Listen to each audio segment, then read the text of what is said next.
Good morning, everyone. Good morning, everyone. My name is Vladimir, and I have been the president of the Mextesol Mexico City chapter since 2018 until today. I welcome you now to this last episode, part 3 of the first regional virtual series. For the 2 sessions today, we'll have Mexican American presenters who are currently working in a publishing house. They will describe their experiences when creating some ELT materials and some recommendations to follow in case you are interested in taking this path. Remember that you can write your ideas, comments, and questions in the chat box as they will answer them. And before moving on to the first session, I want to thank everyone who has joined this magnificent event, our first regional virtual series. Also, every single person who has supported this project since we began the adventure almost 3 years ago. Our staff and the members of the local committee who have volunteered since then. All the 15 sponsors who have believed in us. The 47 speakers who, by the end of the day, will have taken a moment of their time to share their ideas, their strategies in the 53 different sessions, including workshops, plenaries, and nowadays interviews and webinars. In total, 43 hours in 29 months, almost 2 years and a half seeking your professional development. And I am glad to inform all of you that earlier this morning, the members of our chapter cast their vote and selected the new committee 2020-2022. They will be in charge of continuing this magnificent work that we began 2 years and a half. I trust in them that they will provide everyone with even greater events.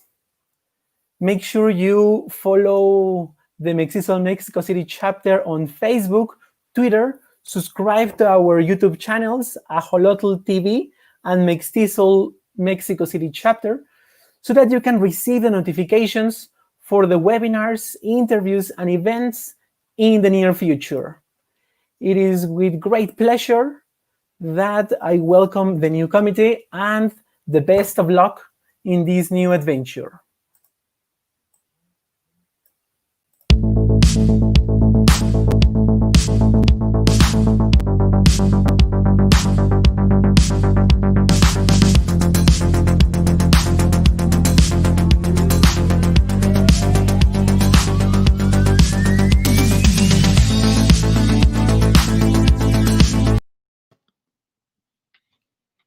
Hello, good morning, everybody. Thank you to each and every one of you for being here with us today. We are incredibly pleased to be able to welcome those of you that have been with us for a long time now, as well as those of you who are new to the 2000 Mextesol online sessions. My name is Porlen Olesco, and I would like to express my sincere appreciation to all of you who have generously given us your time to help us to make this event a success. And I want to thank to Vladimir Hernandez Cervantes, the outgoing president of the Mextesol CDMX chapter. As some of you know, this year the committee of the Mextesol chapter in Mexico City has been renewed. I would like to introduce you to the new president of the Mexico City chapter, Giro Jair Gomez Ortega. Giro will begin our session for today sharing his experience as a teacher turned editor. Join us for the interview from the teacher to editor, editing as a career path. Giro is an ISL Cambridge certified ELT professional with over a decade of experience teaching English and training teachers at all levels. He completed his bachelor's degree in English literature at UNAM and is currently the coordinator of English publications at Editorial Tridias. He has also given workshops and talks at Mextesol and BBLT conferences and has recently been a part of the CDMX Mextesol Organizational Committee since 2018. So we are going to start. Hello, Giro. Could you please tell us why did you switch from teaching to editing?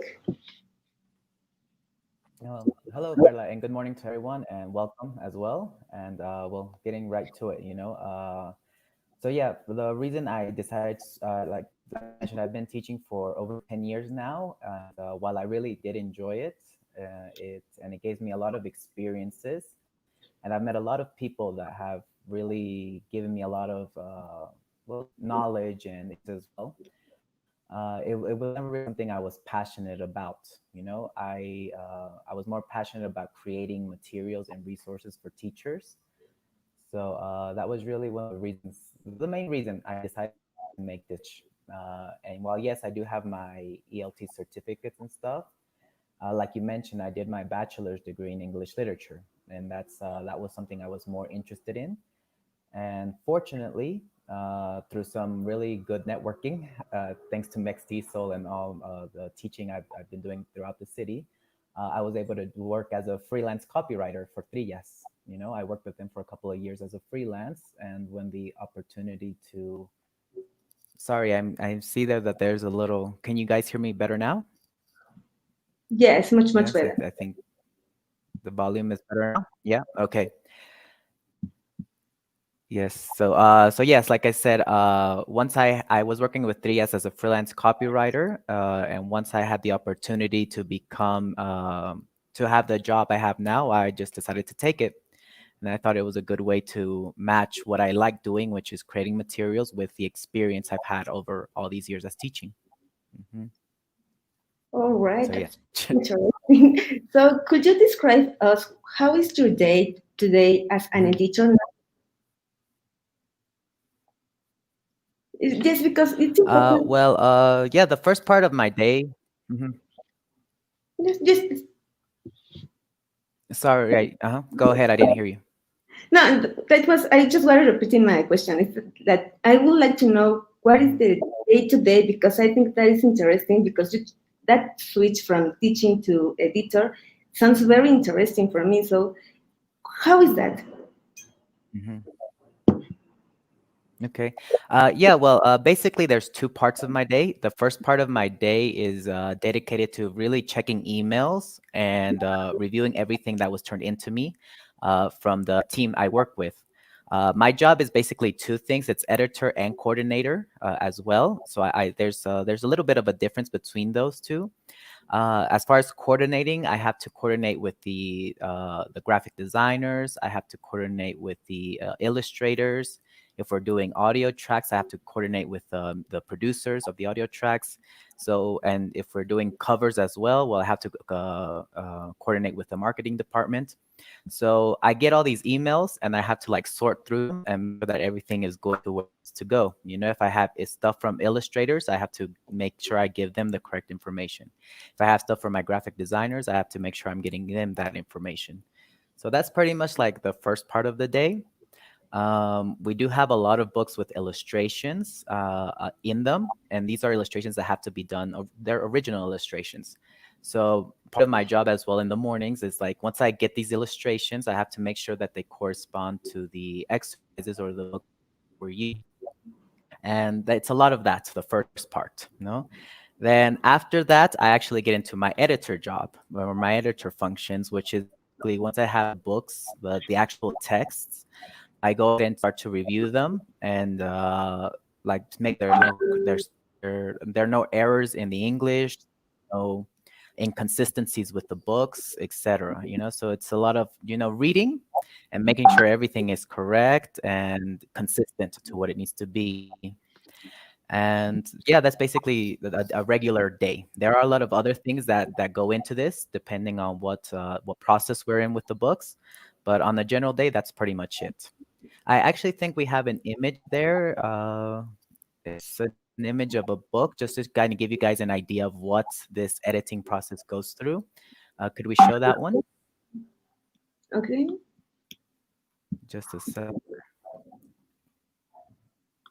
But this is the image we're going to show in a minute. So it's a preschool book that we're working on. It has and it's going to be able to better explain what I mean about these illustrations. That's like a big part of my job at the moment right now, especially. Okay. Okay. Just a minute. And the reason I'm going to show this one as well is because because we do work with a lot of preschool books, so illustrations are a very important part of this. And we also have to make sure we're being consistent to the exercises involved in that activity as well. I don't know, do we have it or not yet? Wait a minute. No, it is not Oh, this there, one. it kind of wants to go there. Okay, wait a moment.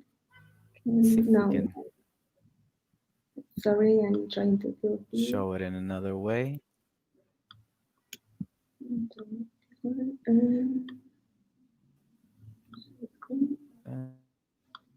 Way. Wait a moment, just like now. Okay. Sorry, what's Mhm. again? Okay, okay, okay. Sorry. Well, anyway, it's well, if we can get it up, I'll go ahead and go back to this. We'll touch on it a little bit. But basically, it's the what I wanted to tell you guys is that we have, for example, we have a sample of some vocabulary at the bottom. So we that vocabulary we have to make sure that's being used in the exercises.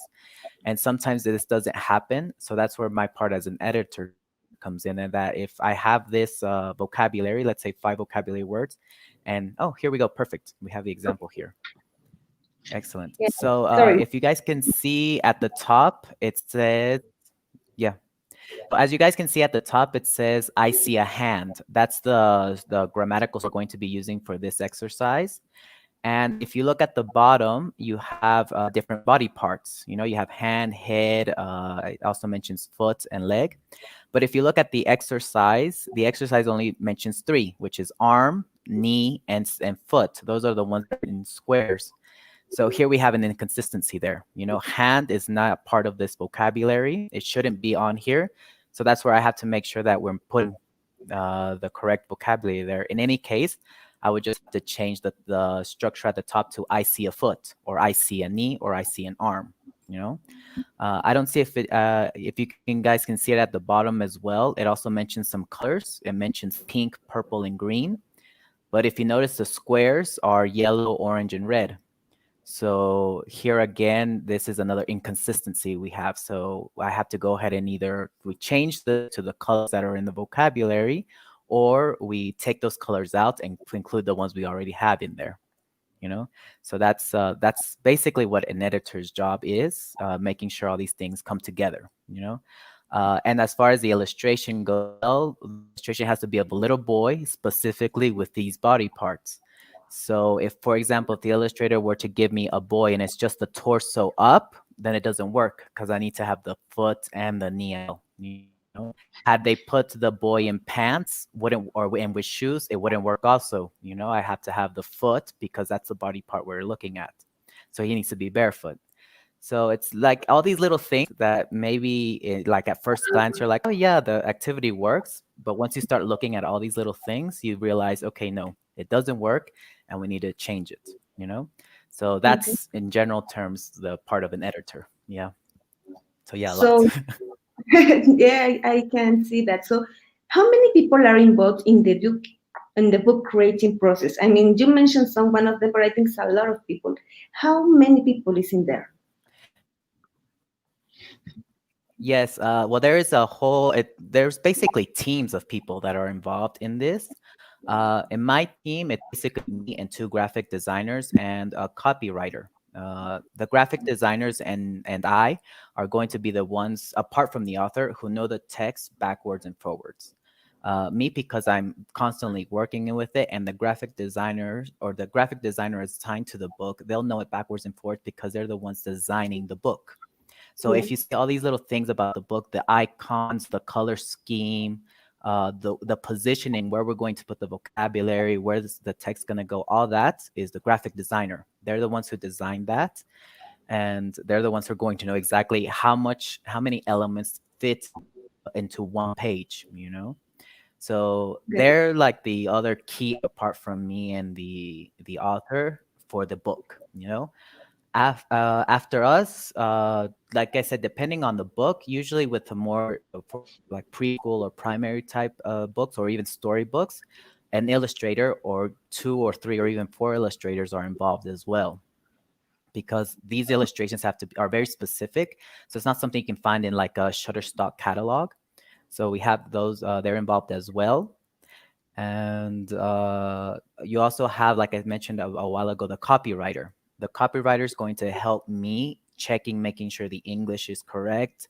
There's no errors in spelling, that all the punctuation is correct. Again, they're going to help me with catching these inconsistencies that if I don't see them, maybe they'll see them as well.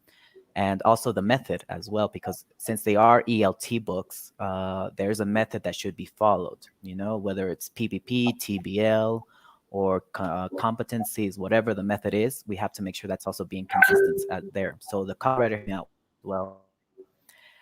And also, as you see here as well with this book, with the same page I have here, there's an audio track that goes with this activity. So if we do have books with audios, there's also going to be a producer involved. We'll hire somebody we'll give this, they'll hire the voice talents, the ones we need, and they'll do all the audios as well. So that's another part I have to coordinate as well. And again, if they give me the audio and the audio doesn't mention the body parts I need, for example, for this activity, then I have to make those observations. They have to correct it, send it back. So it's a lot of reviewing, making sure everything is correct. And finally, the other people that are involved, or a team as well that's involved, is the marketing team. They're the ones who do our cover pages. So we work with them as well to kind of give them the idea of what the book is. We provide the illustrations if necessary from the same book, and they go ahead and design the cover page, the cover books, and they do all the marketing for it as well. So if we have like our catalogs, they'll do that as well. If we're going to present at Mextesol or at B Belt, they'll make the flyers for us and stuff as well. So yeah, it's like I said, it's teams of people involved in creating a book. Lots of people. Yeah. And how long it's taking this time? Okay, the time for this procedure. How long takes? Like I don't know. Depends on the book. Depends It on the. all Yeah, it all depends on the yes, it all depends on the book because for example, let's say a preschool book, you're going to have 3 books for it because it's a series. You have first, second, and third grade. If it's a primary school book, you have 6 books there. So it all depends. Let's say, for example, preschool series will take us maybe about a year to get all 3 done, maybe a little bit less. But yeah, that's all going to depend on the book because I have had some books that have taken months to do, but because they weren't really, it also depends on how many pages the book has. So if the book has 100 pages, it doesn't compare to one that has 300 pages. So yeah, it all depends on that. Mhm. Okay, but before that, Yeah. how are books chosen for publication? I mean, you have to choose the book like that and then develop this one. But how can you, or how do you choose that? How are Yeah, books? that's a really good question. And anyone who's interested in editing or authoring a book should pay attention to this. And it's a good question because it brings up a lot of things that many authors don't take into consideration when they propose books. The first thing, of course, the author has to get in touch with me and his or her proposal for an initial analysis. Now, this is where my teaching experience comes in because, like I said, we work a lot with ELT books.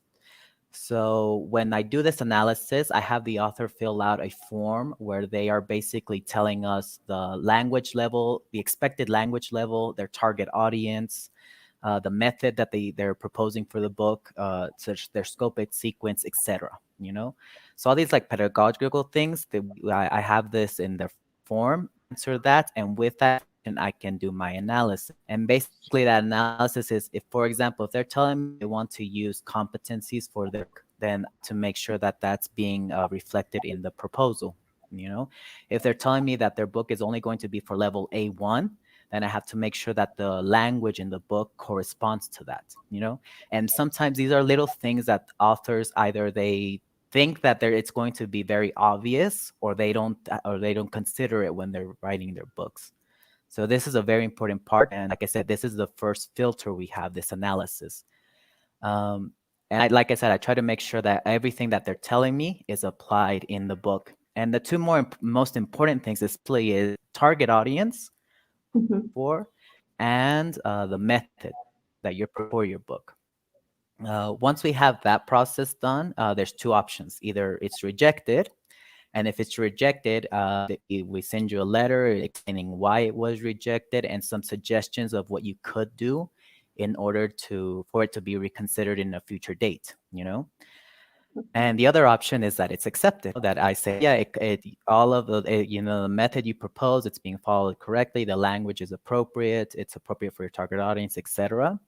If it's accepted, then it goes to our editorial board for approval.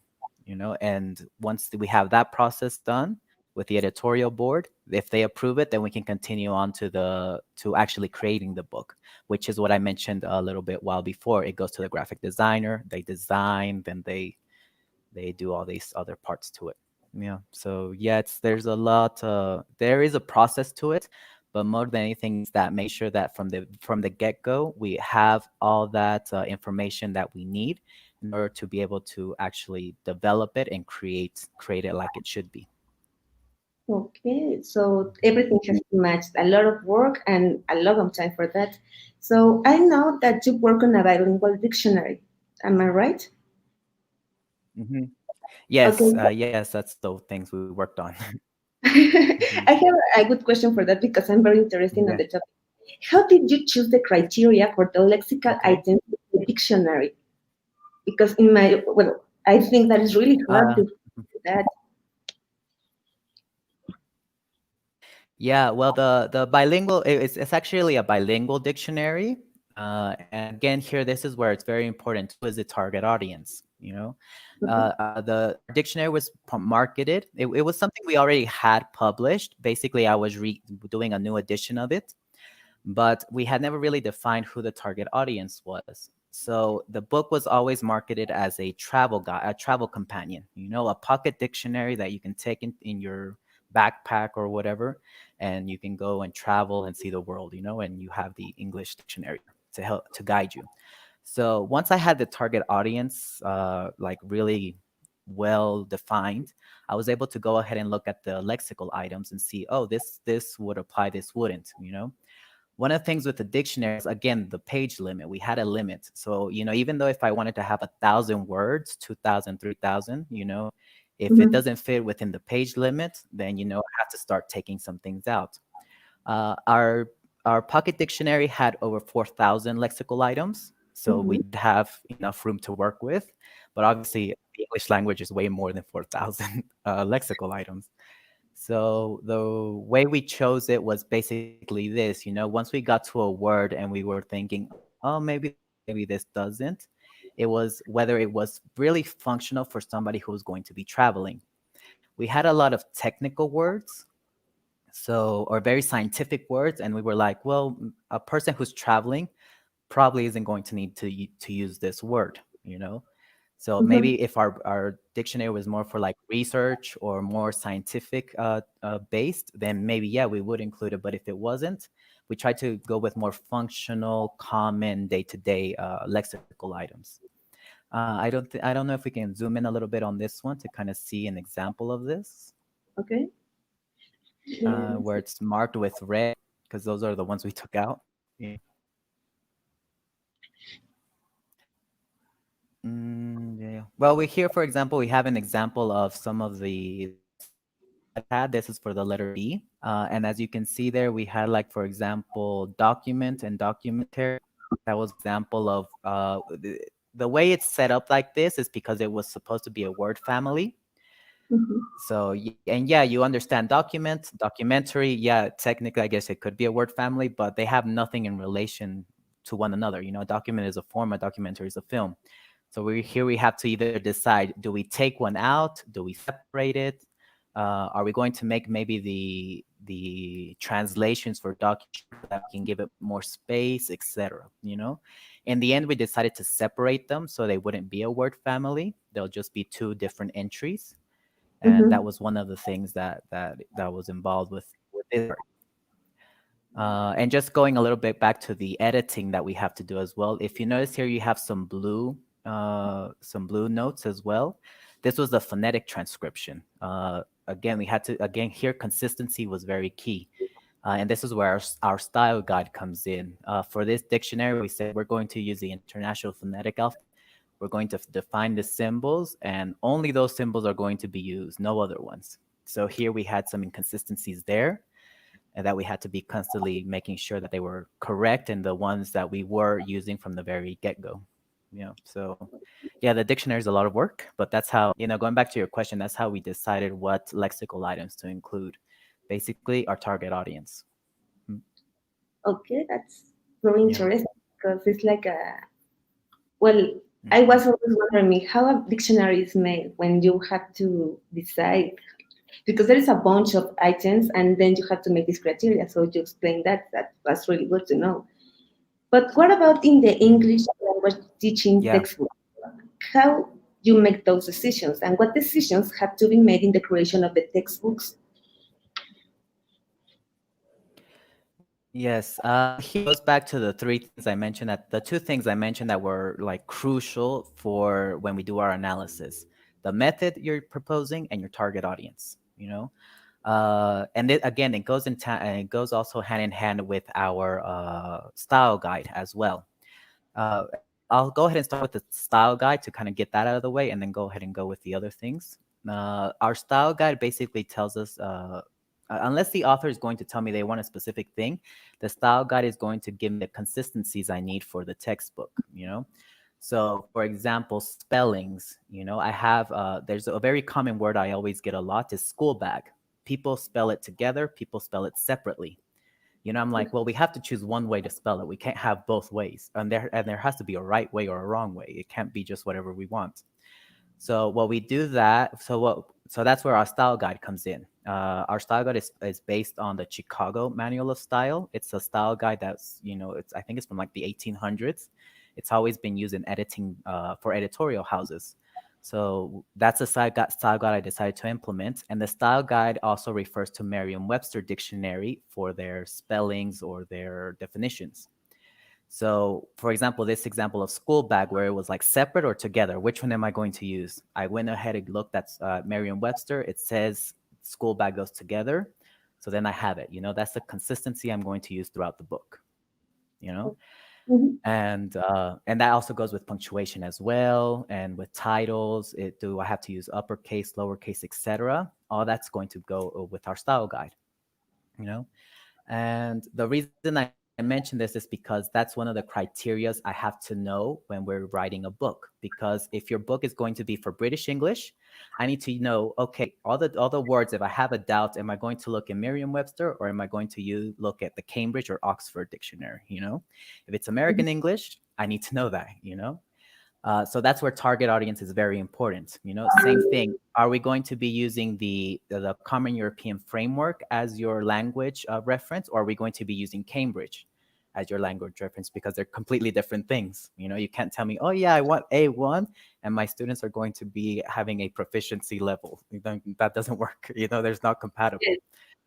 So again, that's where target audience is very crucial, as well. If it's for primary school, elementary, high school, secondary school, the language that you're going to use, the way you give instructions is going to differ greatly. So again, that's one of the main criterias I need to know. And after that, the second one, like I mentioned already, is the method. Then this is again where my teaching comes in. Most of the more common methods I'm going to be familiar with, so I'll be able to identify it immediately. I've had books where they come to me, I'm like, oh, I don't even have to read the teacher's book or the analysis. I'm like, oh, this is PPP, or oh, this is competencies, whatever. And if it doesn't have like a very common method, sorry, if it doesn't have a very common method, then either that's where the analysis, the form that you fill out helps me, because then I'm like, oh, they want to use this method. I'm not familiar with it.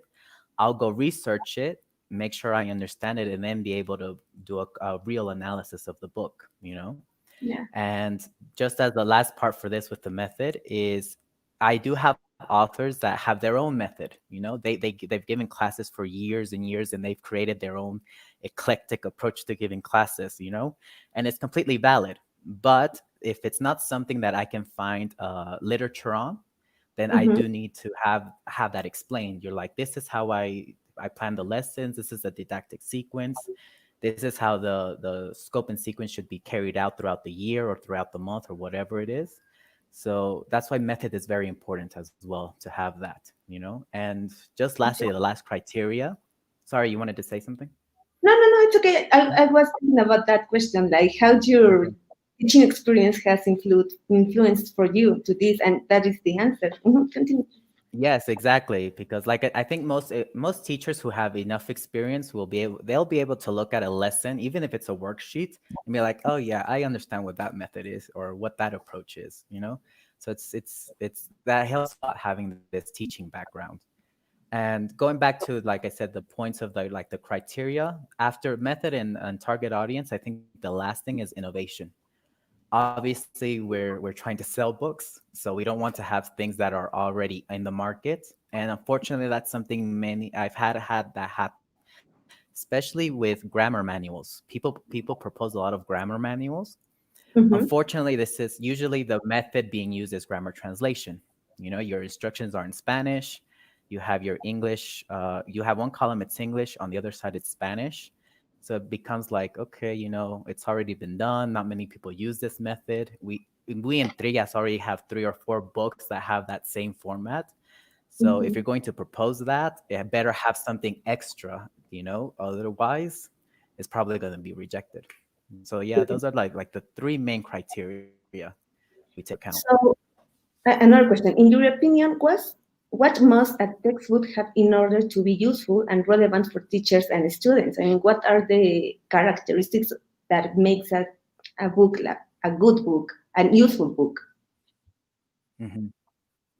Okay. Well, I'm going to sound just like a repeating again, but that's the same thing. A sound method.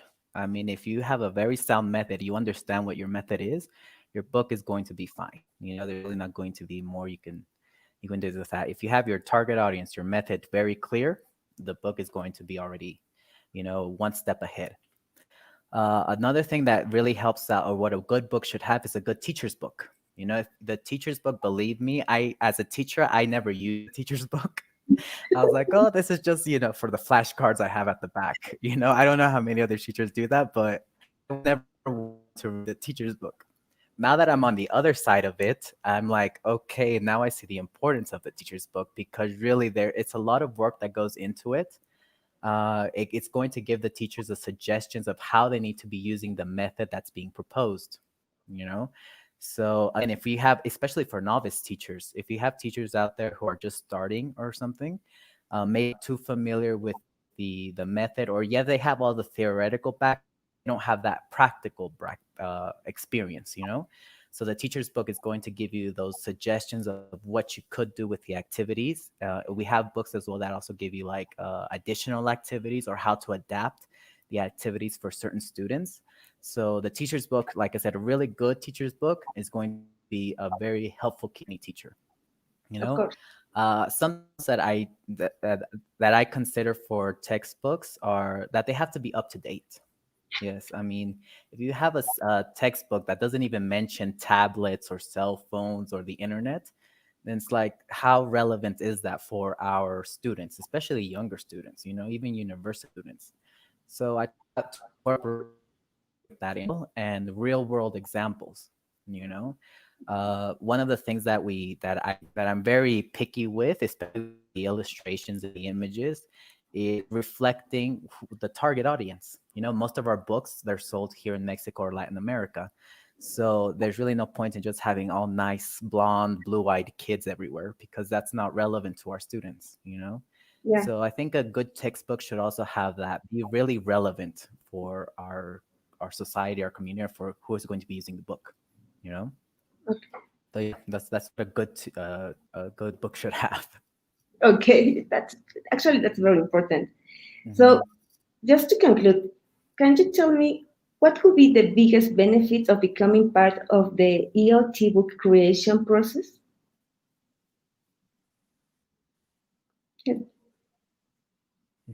Well, here, and I think it goes to a little bit of the questions that some of the teachers had, which is how long, like, what are some of the steps to recommend to become an editor or an author and stuff like that.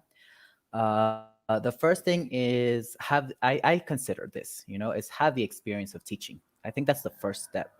I don't know how many teachers there have had this experience where you're being observed or you're being supervised by somebody that, yes, they have all the theoretical background. They may even have a master's or PhD in education, but they have never once been part of a group. They have never actually put it into practice. So for me, like I said, I'm not discrediting all the studies they've done, but I think that having that practical experience gives you a huge leg up or in a huge advantage when it comes to creating materials that are going to be functional and actually going to be able to work with our students. Because you've Mhm. always had all this trial and error with your activities. You're like, this works, this doesn't work. This sounds beautiful, but it takes up. I planned it for 20 minutes, and it took like 40 minutes to do the activity. So it doesn't work anymore. So all these little things that you only learn through practice, I think are very important to have in order to become a good ELT, whether it be author, editor, or anything if you're creating materials. So I think that's the first step, having that old in-class experience. Once you have that, it's also English proficiency. Honestly, you can't be an editor if you don't have a good English level. And the reason I say this is because instructions, for example, if your instructions aren't clear and precise, and many teachers will know this as well, the activity is not going to be done the way you want it to, or the way you designed it to be done. You have to be very clear with your instructions, and that does imply having a good command of the English language. One of the things I think many teachers or many people who have taken exams as well are like word limits. Like like on exams, you have word limits. Your text has to be like 150 words, no more, no less. And this is a good exercise because it does help with this part. Like I said, with the layouts of the book, I only have a certain amount of space for instructions. So if my instructions, I can only use 10 words, then you know what? I have to have a very good command of the language to be able to make clear, concise instructions in 10 words, you know? So that like I said, that would be another step, making sure you have that English level up to par. And after that is just getting out, and you can make your own material. You don't really need an editorial house for this. If you want to do flashcards, if you want to do posters, etc., you don't really need an editorial house for that. But if you are more interested in this area, it's really trying to reach out to editorial houses, see which ones are hiring or which ones do freelance work. Like I said, that's how I started with Trillas. I started with freelance, and after that, after I was known for a lot of like 2 years working with them, I had like a reputation, if you want to call it that, with them. So when they had the post open, it just I was like, just they were it was offered to me. No, so there was like, yeah, it's just like really reaching out, because unfortunately in Mexico we don't have like a lot of options. It's either the publishing houses, especially for English, are going to be very limited. So it is kind of like reaching out and trying to see where you can start. And I would recommend starting as a freelancer and then go from there. So those are some of the steps I would recommend. And you know, uh, going back to your question, no, as well. Okay. Mhm. Well, Mhm. there's a question that is on the chat that says that where can we find PDF books or for teaching books? Do you have resources for that? I'm sorry, the question again. Where can we find what type of books? PDF books for kids and those. For teaching books, but in PDF. Oh, like in PDF format? Yes. Okay. Uh, yes, that's something. Well, I mean, any of the editorial houses, especially the main ones, all the ones I'm sure that the ones that go to Mextesol, B Belts, even us, we do have our digital formats, and that's something many, especially now, after this experience we've had with what are we with the COVID and everything, this experience we've had, digital is like more important than ever. Most of the editorial houses do have a catalog. So it's just going online to whichever one. It could be Macmillan, Trillas, or I don't know, Oxford, etc. and to their online catalog, and they'll give you those options as well. Hold on, where do I get some books? So that's another option you can do as well. Obviously, you do have to pay for them. There is a cost for them, but usually they're a little bit cheaper than your actual textbook. The actual physical book. It all depends. Don't quote me on that, but yeah, it's going to all depend on that. Yeah, Mhm. for sure. Okay, there is another question, and I think it's important. Is it well paid being an editor? Mhm. It depends, I can't complain, honestly. I cannot complain about the pay I get. Like as you saw, it involves a lot of work. Also, one of the other things, maybe I forgot to mention this as well when going back a little bit to the question of like what are the steps that you need an editor. If you noticed, it also involves a lot of graphic design. So I'm not a graphic designer at all. I never studied this. It's something I learned in previous jobs. With other jobs I've had, to actually learn graphic design. So that's something else that you also have to take into consideration. That it's not just, I mean, you have the copywriter, which only dedicates itself to text. If you don't want to go this route, you can be a copywriter, and you're basically checking the English, making sure it's correct. You only do text.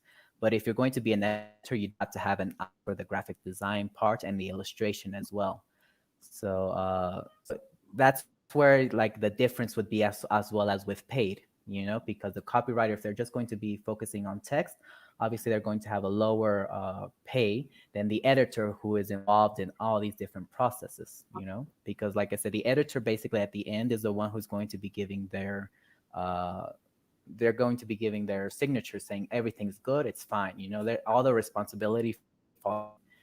So yet it is obviously more well paid than the copywriter. But like I said, it's all going to depend on your editorial house as well and how many responsibilities you have. Because I do know there are editors in other houses where their only responsibility, they don't have to do this coordination.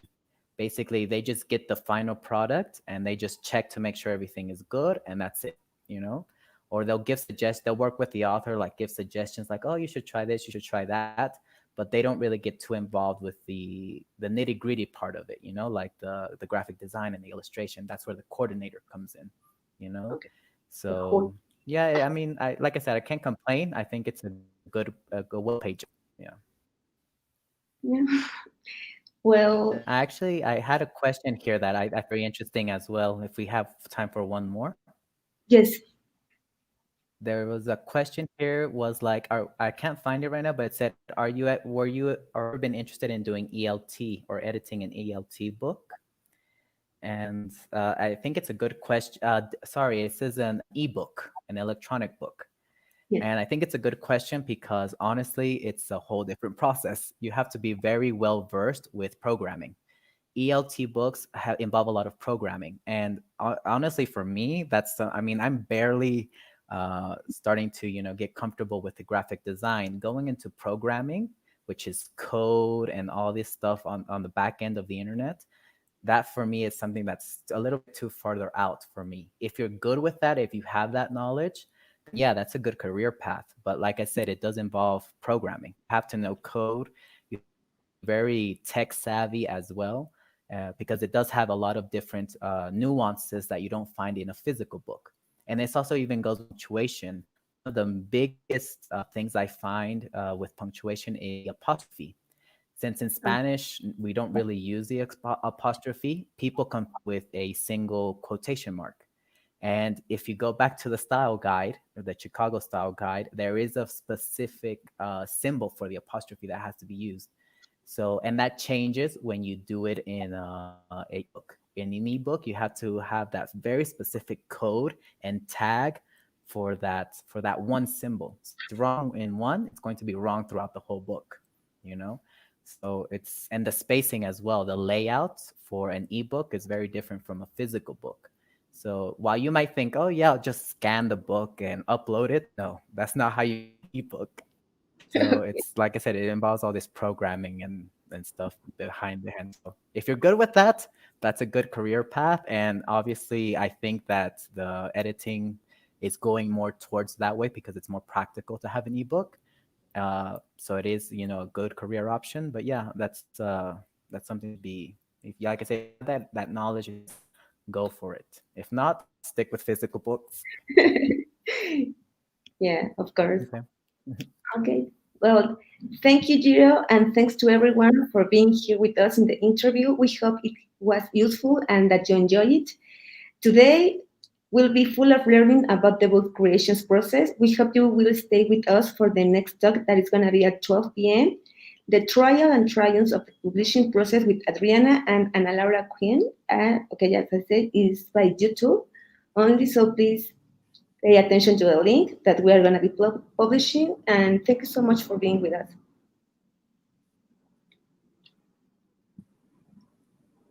Bye. Goodbye.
A toda la comunidad de la Asociación Mexicana de Maestros de Inglés Mextesol, nos sentimos agradecidos en Puebla por haber sido seleccionados para llevar a cabo la edición 48ª de su Convención Nacional en el año 2021. En esta hermosa ciudad contamos con una extraordinaria conectividad tanto aérea como terrestre. A solo 90 minutos está la Ciudad de México. A 200 kilómetros a la redonda de Puebla se encuentran más de 40 millones de habitantes que se pueden desplazar fácilmente en vehículo para llegar a este destino. Contamos con una infraestructura hotelera de primer nivel con más de 13,000 habitaciones en la ciudad, que por cierto, en el año 1987 fue nombrada por la UNESCO como Patrimonio Mundial de la Humanidad por sus más de 2,600 edificios históricos, que son majestuosos. Somos cuna de la gastronomía, una ciudad que simplemente lo tiene todo. Historia, modernidad, cultura y por supuesto diversión. Estamos seguros que en Puebla, en conjunto con ustedes, realizaremos la edición más importante de Mextesol en su historia. Los invito a ver este video y conocer un poco más de nuestro hermoso estado. Bienvenidos.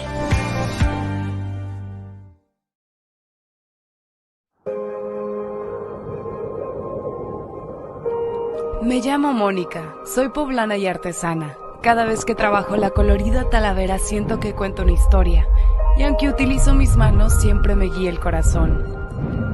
Me inspira lo que veo todos los días en Puebla. sus hermosos edificios coloniales, la diversidad de sus municipios y de sus pueblos mágicos. No importa cuántas veces los mire, sus paisajes me siguen robando el aliento. También me inspira lo que escucho. Desde el llamado a la aventura de sus zonas arqueológicas hasta los secretos que me susurran sus bibliotecas y sus monumentos. ¿Y qué me dicen de sus sabores? Créanme, Puebla es la cocina de México.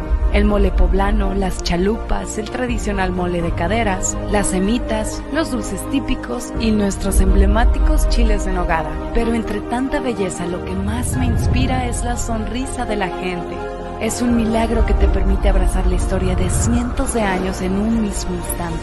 Es presenciar las maravillas que los hombres creamos y las que nos fueron regaladas. Tal vez por eso la llaman Puebla de Los Ángeles, porque venir a Puebla es tocar un pedacito de cielo. Es dejarse sorprender por la belleza de sus desiertos, sus bosques y sus cascadas, que nos cuentan la importancia de la herencia cultural que se transmite de generación en generación. En Puebla somos cultura y diversión, la esencia del pasado y la promesa del futuro, el alma que palpita detrás de cada obra de arte, un mosaico de emociones que te erizan la piel.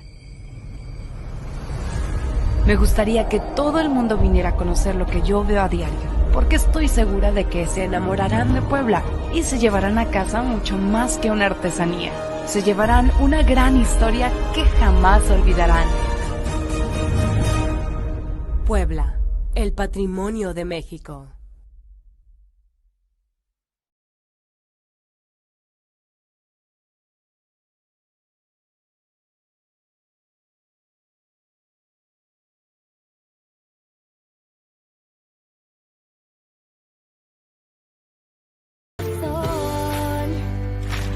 Hoy quiero darte las gracias por darme esperanza y poder caminar junto a ti, por ayudar con el alma y brindarme confianza, por darme fuerzas para seguir. ¿Qué más te puedo decir?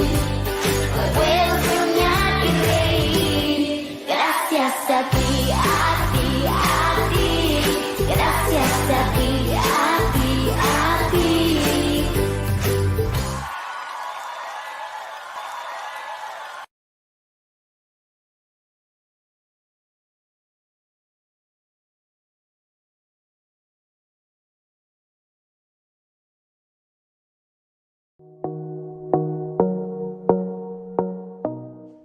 Hola maestros, yo soy Eduardo Melo, me da mucho gusto saludarlos.